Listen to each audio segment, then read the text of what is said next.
Hi, my name is Alyssa Mandela, and today I am going to be reviewing 10 different sources to create a curriculum toolkit for future English educators. The goal of the toolkit is to provide teachers with resources that will help them include students of different identities, cultures, and different diversities inside of their classroom. The toolkit is designed specifically for English, secondary English, because that is what I would like to teach in the future. So I am going to start off with Appelman's Critical Encounters in the High School English.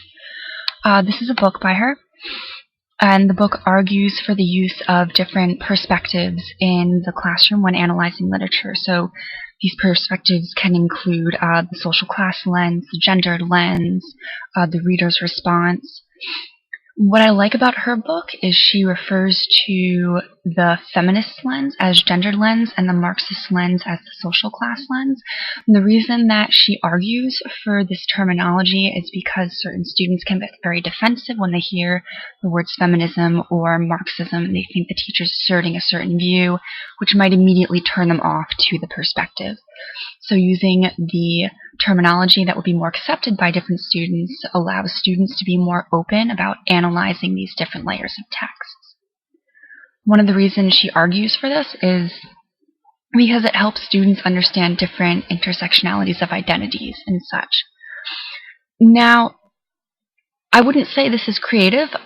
These perspectives are pretty standard in most high school curriculums, simply because most universities use them, so students need to be prepared. But what I do like about this book, and what I did find very unique, is that she has a very, very large selection of activities that can be used for each perspective. She has a very large appendix, which includes a whole different array of lessons, including progression of activities when you're dealing with certain texts, such as Hamlet or The Great Gatsby. But also within the chapters throughout the text, she has like examples of handouts. So it's definitely something I can see myself trying out. I can really see anyone trying these out. They're very simple. Some of them are short, some of them are long, so they vary in length. And they can be applied to any text, which is also great because some schools are very strict with what books they teach. Some schools don't give teachers leeway to choose their own materials. So since we just talked about different lenses, I am now going to talk about a different article. This article is by Susan Bernstein, and it's called The Material Realities in the Basic Writing Classroom. Well, what I like about this article is it follows several different students and how they are able to use the graphic novel Persepolis 2 to understand their own identity, as well as their identity's relationship with race, gender, and class. And even though the main character in this graphic novel may not seem easily relatable for the students because the teacher was able to help them connect to the character, the writing improved significantly. And she even has excerpts of the writing as well as of the prompts that she used. So this might be very helpful. It's a great example for how to use the gender lens in the classroom, or even the class lens, which is why I included it in this curriculum toolkit, even though it's specific to a particular text. Although it's only for a particular text, because it's an example, the theory that she uses and also just the methods that she uses can easily be applied to a different text where these lenses can be used. It's particularly important to note, though, that this article is a little bit limiting in that it's geared specifically towards female students. So if you were to design a lesson like this, you would be excluding the male population in your classroom. So you would have to diversify your lessons more than this teacher does in this article. So the next source we're going to look at is by Alfred Tatum. It's called Teaching Reading to Black Adolescent Males. This book is great, but what I liked about it particularly was Chapter 5, and that's what I'm going to be looking at right now, because, too, it relates to the article we just went over. Like the article we just went over, where Bernstein argues that the fact that students could relate to the identity of the main character and use it to like construct their own identity was helpful in their learning process. Tatum suggests the same thing with Black adolescent males. One of the reasons he believes that Black adolescent males struggle in the classroom is because they're not represented in the materials used to teach them. So he has a large array of books that he suggests for teaching adolescent males, and these include Black Boy by Richard Wright. There are many, many other authors there. He also provides discussion questions. He supports the use of alternate texts. Alternate texts are very popular in English classrooms, mainly because they help give students background knowledge. They help introduce them to the themes that are going to be brought up. They also provide different perspectives. So particularly if you're in a school where you have a set curriculum that you have to stick to that's based on the classics, which are typically upper-class white males from Europe, then alternate text might be very useful. You can include poems by Langston Hughes, or you might even include an excerpt from King's Letter from Birmingham Jail. So those are some really easy, practical, and flexible ways to add the discussion of race to a classroom. The only thing I would argue is that because it's unlikely you'll have a class of just Black adolescent males, you'll need to find a way to take the themes in these texts that you gear for these students and link them to other texts that you'll be teaching, such as some of the classics or books with leading females, from whatever race they might be from, simply because you need these students to also be interested in other texts, and if they can find connections between the texts that are specifically relevant to their identity to other texts that they might not be directly related to their identity, then they may be more engaged for the rest of the curriculum and not just parts of it. One way you might do this leads me actually to my next article, which is by Melissa Schiebel. It's called Critical Conversations on Whiteness with Young Adult Literature. It talks about how to introduce race, the discussion of race, while reading books that might be the classics. For example, if you're reading Lovecraft, short stories by Lovecraft, you might ask students to point out the pattern of the names in the short stories he used, and you'll notice that they're all traditional Christian European white male names, and you might ask students what that means. So that's one example of how you might do this.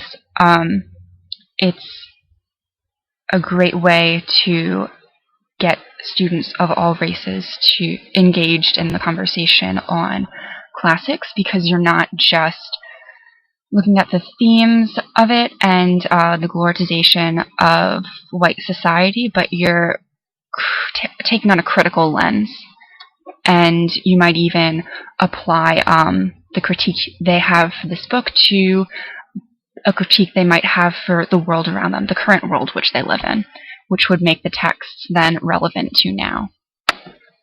The article has some really creative suggestions for activities. They have it listed under the Take Action section of their article.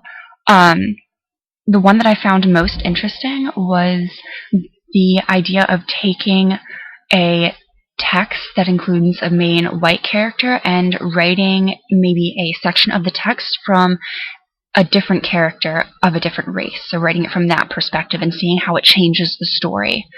So that's a really great exercise for students because they have to take what they've learned about race to create a new story. So they're applying their knowledge too, which helps them with their higher order thinking skills. Also, because the assignment's really general, they can apply it to almost any text you read with them during the year. There is, however, a limitation to these activities listed by both Tatum and Schiebel, and that is that there's only so much you can accomplish by talking about these issues with students. So one of the sources that I've decided to include is called A Class Divided, which is actually a film that was aired on Frontline. It follows a teacher named Jane Elliott who, the morning after Martin Luther King died, decided that she needed to do more than just talk to her students about these issues, because there's only so much that you can accomplish by talking to students about heavy issues such as racism, or even like feminism, for that matter, really, classism, any of these issues. But she focused mainly on racism because of recent events in the nation. So what she did was she created a simulation for students in which they would have to experience discrimination. This is incredibly creative and really well designed, and you can see from the interviews of the students years later when they're adults how well the effects of this lesson were and how it really worked. What's interesting too is you can simulate this type of activity with any age group. She particularly years later did this with a prison group, prison staff members. I haven't included that in this toolkit, but it's a really interesting source if you'd like to look it up. Although this kind of activity might be hard to do in the English classroom, there are certainly different ways that you can adapt this type of theory. For example, if you have a blind student in the class, you might have students have a creative writing assignment for homework, and then come in and maybe they all blind themselves while the teacher reads aloud the pieces they've created so they can see how well they can visualize what the person's saying, and then they get to experience it from another person's perspective. So there's an interesting way to adapt it. I also had a teacher in high school who, while we were learning about slavery and the journey over from Africa to America, he had us lie on the tile floor, like no pillows or anything, for the whole class period while he read us narratives that slaves had written about their journey. So that's another really interesting way to do it. If you're teaching a text that has some kind of narrative like that, you can create a simulation for it. I've heard of teachers creating simulations for 1984, so people can experience the different power situations, what it feels like to be on the oppressed side. So that's also really interesting. But this activity itself would be hard to implement in the class that I am gearing this toolkit for. The next article I'm going to look at is going to take a little different turn. It's called Untold Stories to Tell, Making Space for the Voices of Youth Songwriters. It's by Wendy Williams. I was a little bit skeptical in including this source in the toolkit, but after I started reading her article, I realized that the case she makes for it is really interesting, especially if you're looking to include students of different genders into the classroom. Sometimes male students can be particularly reluctant in the English setting, particularly when it comes to a reader's response, when it comes to writing about your feelings and how you feel about certain issues, how they relate to you and your identity. So Williams actually looks at the role of songwriting to encourage adolescent males to write about their feelings and their reactions to certain events or themes in literature. And the results are pretty interesting. She specifically follows two high schoolers in the urban setting, and these two males prefer the rap genre. One of them is white and one of them is black, and the way they react to the issues around them is very, very moving and powerful. Some of the things they say are really striking. But what's also great about this is it's really practical and even kind of flexible. She specifically talks about using it as a mode to write a persuasive piece through. But what I also found interesting about this is that it's very closely related to spoken word, so you can use it as a transition into a poetry unit. There's rhyme schemes. There are also like a very large array of figurative language that people tend to use in songwriting, including metaphors, especially metaphors. But there are also certain elements of songwriting that parallel specifically with poetry, such as verses and stanzas and repetition. So it's really flexible. It's fairly creative. I hadn't thought of using this before. It can be used also with a large array of students. I know I'm gearing this toolkit specifically for high school English students, but it could certainly be used for middle school, even elementary school, and at the college level, especially in a creative writing setting. So I thought this was really well designed, and I would certainly try this out in the future. But I also like this because it's a great transition into our next piece. Through writing songs, students have the freedom to write in their own dialect, which leads me to a book which was recommended to me by a professor that I have. It's called The Skin That We Speak, and it's edited by Lisa Duplit. The book is a collection of different essays by different researchers and educators related to the role of different dialects and languages inside the classroom.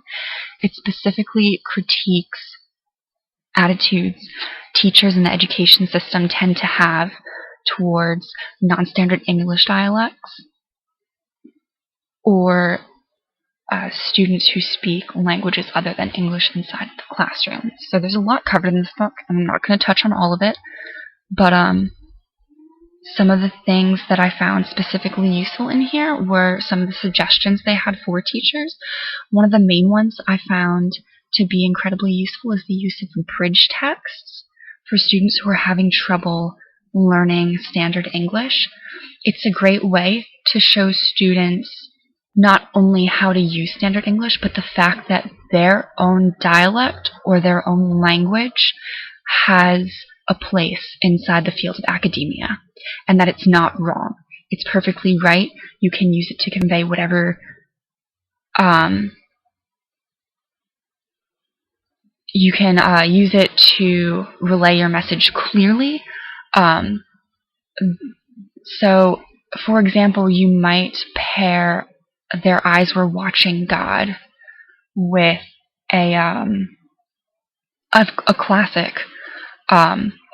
And the reason I use that book is because there is some non-standard English dialect used in the dialogue of the text. What's interesting is if you're having students transition from using a non-standard English dialect to the standard English dialect, this text employs both. In the narrative, it will use standard English, while in the dialogue, it might use non-standard English. So that's really interesting.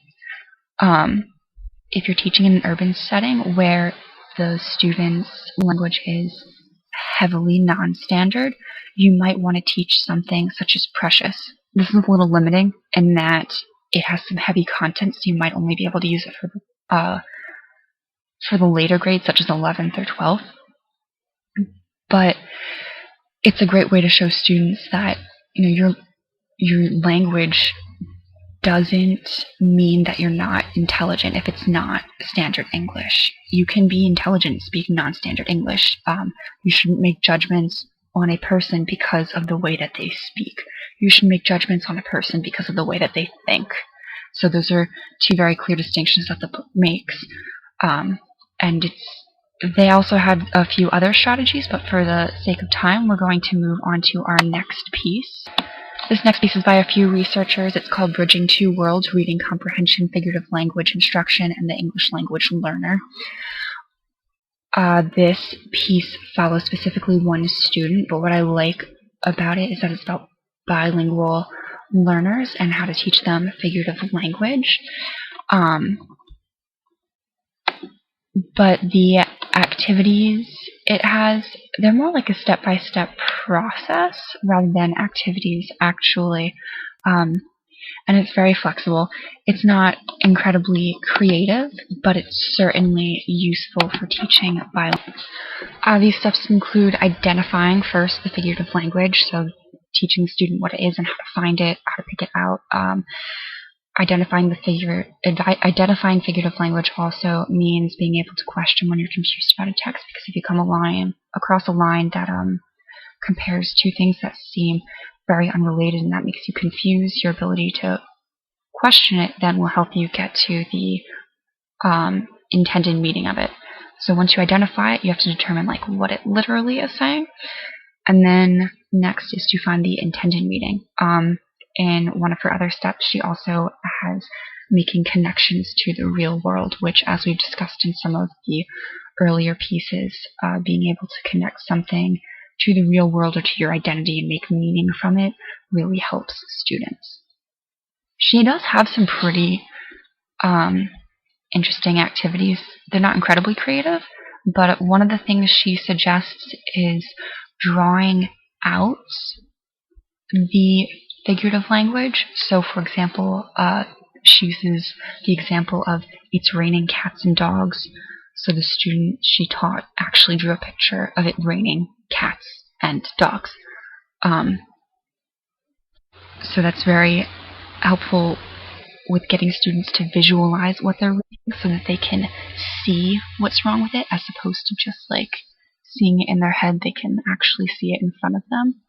So it's also good for teachers too, because if students seeing something different than what the text is literally saying, then you can kind of help them with that comprehension disconnect. The next piece I'm looking at also focuses on metaphors. It's called Medical Comprehension in the Autistic Spectrum Disorders. It's a case study between two high-functioning children. This article is a little limiting, and one of the reasons why it's not my favorite in this collection is because it doesn't go into too much detail on the intervention methods that they use. But one of the reasons I included it is because it does have a very good way of gauging where students are in their understanding of metaphors.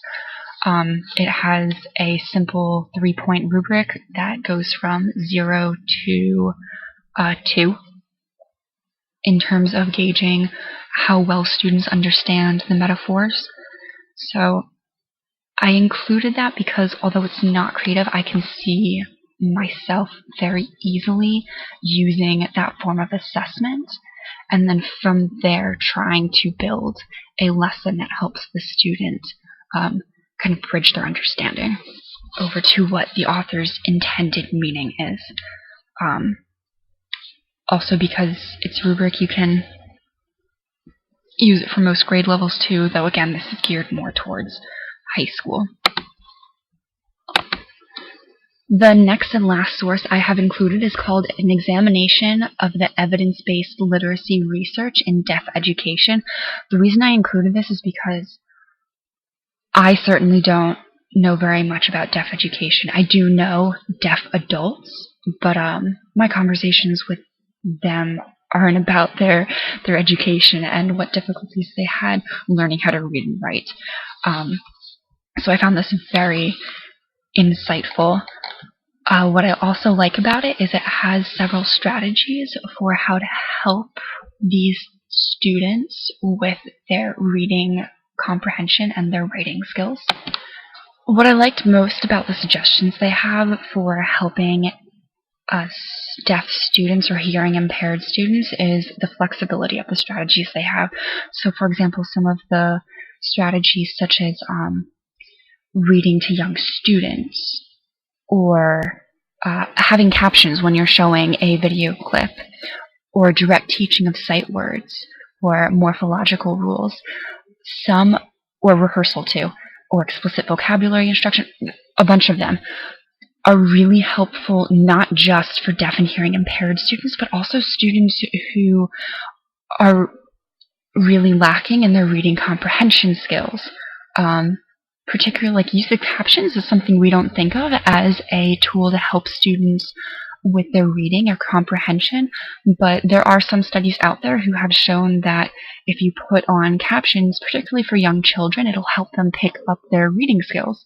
So these skills are great in including actually in your whole curriculum, because they won't single out your deaf or hearing impaired students. It's a great way to include all of the students while helping out everyone, not just some of your students. So these are my sources. I hope you have enjoyed this video and have found some of the sources useful. Thank you.